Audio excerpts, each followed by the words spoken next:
Olá, pessoal do terceiro ano. Estou aqui mais uma vez para falarmos sobre eletrização, sobre os processos de eletrização. A gente começou a ver esse assunto ainda na sala de aula e trabalhei nele nas atividades aí ao longo desse período de aulas remotas. Então vamos lá. Dos processos de eletrização, a gente tem 3.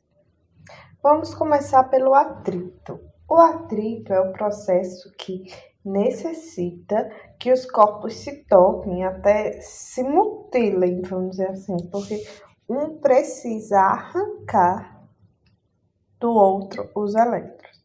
Existem materiais que perdem e existem materiais que ganham. Para vocês conferirem isso, existe uma tabela chamada tabela triboelétrica ou série triboelétrica, que define, depois de muitas pesquisas, quem são os materiais que ganham e quem são os materiais que os materiais que ganham e os materiais que recebem. Isso é a mesma coisa. Materiais que ganham e os materiais que cedem os elétrons. Para o atrito, os corpos eles estão inicialmente neutros. Um corpo neutro, lembrando que não é um corpo sem carga, é um corpo que está com as cargas equilibradas, porque tudo é feito de átomo e os átomos têm cargas positivas e negativas, só que eles estão em equilíbrio quando está neutro. E, ao final, quando eu tenho um atrito que esfrega um corpo no outro, como é que vai ficar a eletrização? Esses corpos vão ficar com cargas iguais, o valor vai ser o mesmo, só que um vai ficar com carga positiva e outro com carga negativa, ou seja, os sinais vão ser opostos, vão ser o mesmo valor e os sinais opostos. Por exemplo, se um ficar com carga mais 3, o outro vai ficar com carga menos 3. Já para o contato vai ser um pouquinho diferente. Por quê? No contato, o processo de eletrização por contato, basta apenas a gente encostar. Só tocar um corpo no outro, que já vai ser o suficiente para ocorrer o processo de eletrização.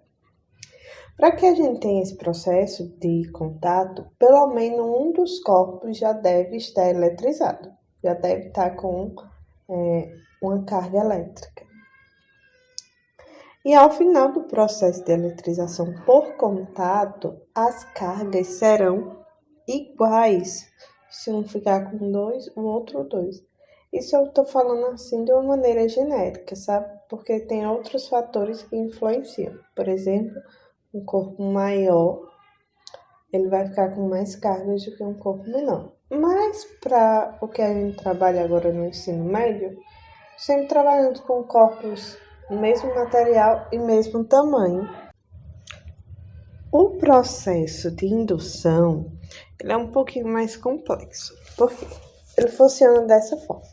Um dos corpos vai estar eletrizado e eu aproximo de um corpo neutro, mas sem encostar, viu? Eu só aproximo de um corpo neutro. E isso vai fazer com que as cargas desse corpo neutro elas se polarizem. O que é isso?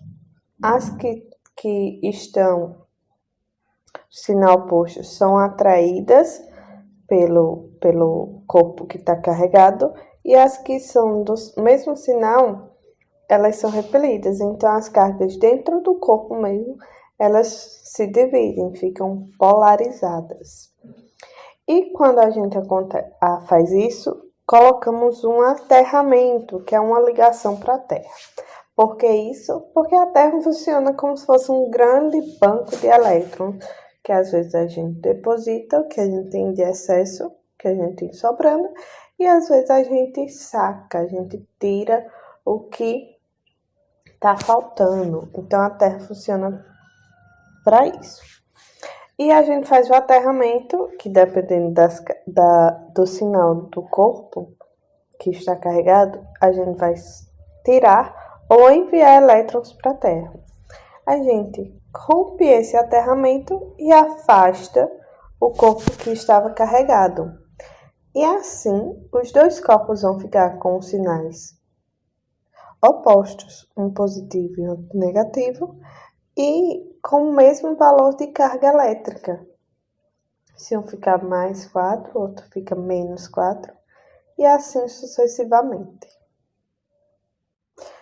Lembrando que para as cargas, que eu já falei aí, né? Mas vamos relembrar. As cargas positivas, se tem duas cargas positivas ou duas cargas negativas, cargas de mesmo sinal, elas se repelem, elas não se gostam, então elas, saem.